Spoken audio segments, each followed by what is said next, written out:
They continued talking for several hours, and Fennis came in to join the conversation. They even took dinner together. There were a couple hours where the Asili, Quix, Flaxusri, and Drala were up at the same time and chatted together about strategy. I agree. The Naxxon will be the best for the enemy bases that may be within your Rocky Mountains. They can feel vibrations within rock for over 1 of your miles. We can make sure they go at night and with light visors. They'll be fine once they are underground. They'll be able to find the tunnels and even know how many enemies are within them. No one matches the Naxxon at underground fighting. Fennis replied. Rasmus had joined them via portable. Yes, that will work. It will be just like home. I do miss the caves of my youth. They all spoke for a few more hours before Mira needed to head to bed. The Asili were from a similar day cycle planet, so were beginning to acclimate to the 24-hour day and having a true nocturnal sleeping schedule. The next morning, a woman from the president's team met with Mira at breakfast. I've brought clothing in your size for the meetings today. I used your uniforms to give me sizing. We have a stylist that can take of your hair and makeup as well when you've finished eating. Thank you. This is all pretty new to me. She replied. It's okay. Part of my job is to make this as easy on you as possible. If you don't like something, speak up. You won't offend me, all right? Okay. Mira agreed. We'll be waiting in your room and getting set up. I didn't catch your name? Mira called as the woman began to leave the table. Janice, my apologies. I sometimes forget my manners. I look forward to working with you. Janice and her team were amazing. The clothes fit perfectly, and they were able to apply makeup that would appear light, but would be the correct coverage for being on TV. They all traveled together to the United Nations building and were able to enter without issue. Once they were settled into their seats for the meeting, they were each handed an earpiece so that if someone spoke in a language other than English, it would get translated for Mira and the aliens. After this meeting, they would have translators and native speakers begin adding other languages to the system.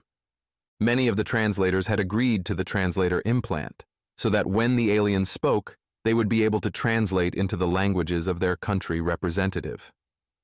This is amazing, Fennis whispered. It's so organized, and with so many languages. How fast does the translation come? During and after. So if someone begins speaking another language, they wait for maybe the first sentence and then begin translating. Our translators know several languages, so you may hear the same translator for multiple language translations, or it might switch to another who knows that language. The president explained. You have the questions we set up for you? Yes. Is that normal? To tell people what you will ask them? Vebi asked. When we can. You may get questions we didn't think of, but they will probably just be a variation of one we thought of. He explained. As they spoke, leaders began filing in and taking seats. The meeting went on for a few hours, and the aliens spoke with the leaders as well. Even Sisveta spoke from a video screen and even explained why he and his crew could not meet with them in person, and explained about the color class system and explained the class their own planet and species had been given, as well as what that means. Some of the leaders reacted with fear, but many more reacted with curiosity. There were clarifying questions and requests for additional meetings to coordinate militaries. By the end of the meeting with the United Nations, Mira was feeling like a rug-out rags. You think you had it bad? I had to try and tune out everyone's thoughts. I contemplated wearing one of our training rings myself. Juan Rawis commented to Mira's thoughts. Sorry, Juan Rawis. I didn't mean to think so loudly. Mira replied. I know you can't help it. He replied. They are about to ask for you for that press conference. He warned. This way. One of the president's aides called to Mira, and then, as she got closer to him, he guided her over the room that had been set aside for the press conference. She had to get rechecked by the Secret Service before being allowed inside, and before she could blink, she was stood in front of a podium with a large number of cameras pointed at her. For a moment, she felt like a deer in headlights. She took a deep breath, and at the go-ahead nod of an aide, began her speech. Good afternoon. Depending on how closely you followed the news of the discovery, you may already know who I am. For everyone else, my name is Mira Rodriguez, and I am the sole survivor of our first voyage outside of our solar system. While my vessel was dead in the water, so to speak, I was rescued by some amazing aliens.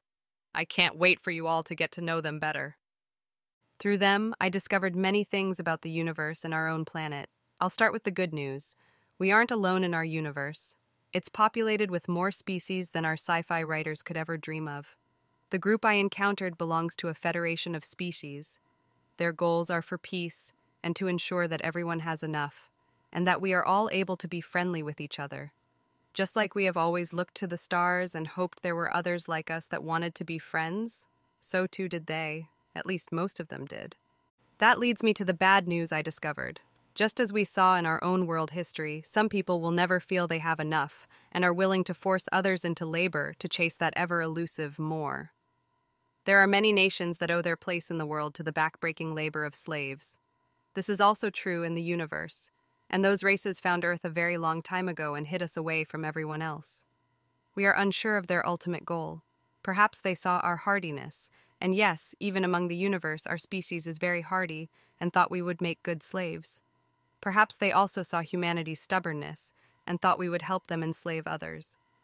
Perhaps they also encountered our empathy and have been trying to break us of it ever since. We don't know for sure, but we do know we want them gone. And so, I come back to good news. You will be seeing more of Federation aliens working with world militaries to remove this cancer from us. You will also see more of me as I work with our leaders and theirs to move forward in this bright new world together. Thank you. She gestured to the general to take the podium. General Thompson? General Thompson took the podium and began speaking as Mira returned to stand near the aliens. The speech was rousing and even made Mira want to re-enlist. She was sure it would swell the recruitment offices across the country, with eager young men and women looking to get back at their local cryptid that terrorized them as children. When the press conference was finally finished with the president speaking last, Mira was able to leave with the aliens with an MP escort to the vans that would take them to the aquarium the president's staff had booked for them.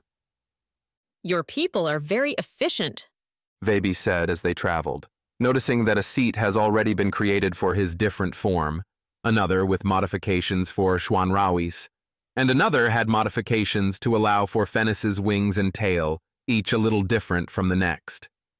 Mira laughed. You wouldn't say that if you knew us better. We can be, but just as often it's a colossal mess. We're good at winging it. Winging it? Do you put on wing apparatuses? Fennis asked. I see we need to add more slang to the translators. It means to figure it out as we go along. You can plan everything out to your heart's content, but things will always go wrong at some point. That's where you sometimes just have to wing it. Sometimes things go right and sometimes things go wrong. When Sisveta and Black Hole found me, I was winging it to get my ship back to working order. Ah, I understand.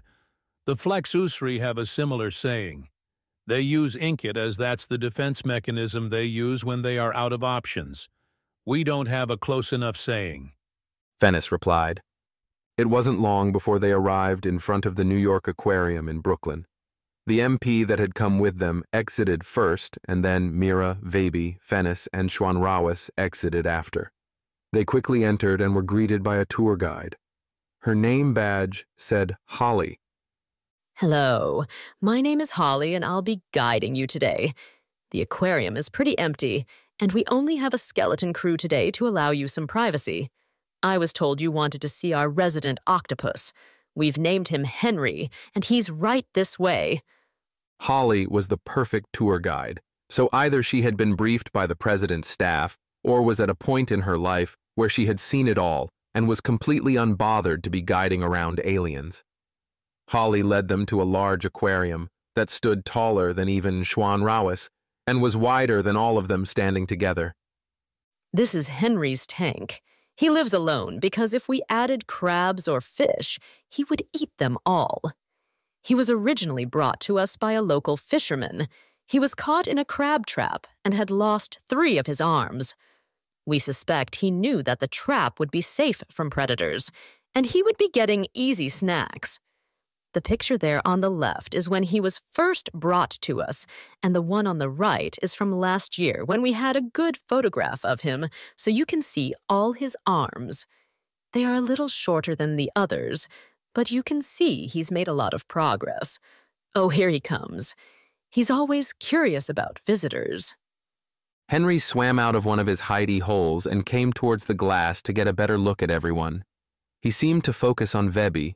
He then began to change his colors and make strange movements with his tentacles.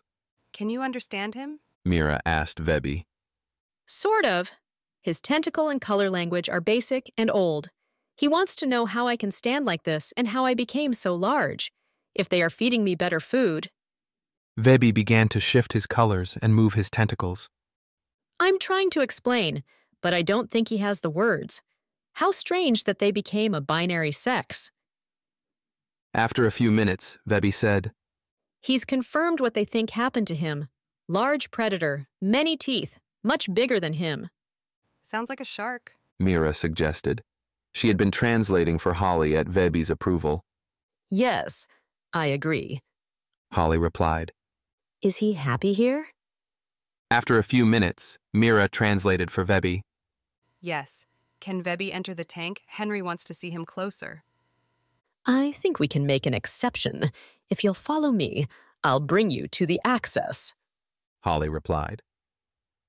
Vebi followed Holly, and soon Vebi was swimming with Henry, and they appeared to speak more animatedly as they changed colors and moved tentacles. After an hour, they wrapped tentacles around each other, reminding Mira of a handshake, and then Vebi exited the aquarium. That looked like it went well. Mira remarked. Yes, I had to learn his language in a way. I'm the first being that has even partially understood him since he was young, and he is very lonely. He has an interest in coming with us to find the underwater bases and to communicate with other octopi. It has been a long time since he swam the oceans, and he misses the freedom, not the survival part, but the freedom of the ocean, and how far down he used to be able to travel. He is very thankful for the safety of his current home, but he is also very lonely. Mira translated for Holly. We always worry about that. Holly replied. We can only make these tanks so big, and the bigger they are, the more expensive they are to maintain. Henry doesn't fault you for these things. He sees you as good caretakers. I will relay the conversation to your president's people, so you may hear from me again. Mira translated. The origins of octopi, Bigfoot, yetis, gargoyles, and dragons had all been revealed, as well as many other myths and legends during the televised United Nations meeting. And Mira has learned that many people stopped what they were doing, even at work, to watch. Places all over the world that never seemed to stop had come to a standstill to watch and learn that we were, in fact, not alone in the universe. While Vebi had been talking with Henry, Mira had been checking her social media accounts and news outlets to see how the aliens were being received by the public. As expected, the results were mixed. There were already calls to stop consuming calamari, and Mira felt that after people find out how sapient octopi were, it would likely become law in many places to stop hunting them. And there were also calls to ship them all back to the Flex Usri. Octopi had, however, become an important part of Earth's ecosystem, and there would be collapse in some areas should they be removed. Mira has already seen articles by oceanologists warning against removing octopi from the oceans, pointing out that Neanderthals barely existed when Vebi's people had dropped their criminals into our oceans, so they were too intrinsic to our ocean's health. There was little else that had been made safe for the aliens to do. So after looking at the rest of the aquarium, they piled back into the van and headed back to Camp David to have another small meeting with the president, and then Mira would head home before getting back on board the Meteor and travel to the Federation to speak on behalf of Earth. Hey everyone, hope you loved the video. Don't forget to give it a thumbs up and hit subscribe for more awesome sci-fi content. You can also support us by hitting the thanks button or becoming a channel member. Your generosity helps us bring you more stellar stories. Every bit counts.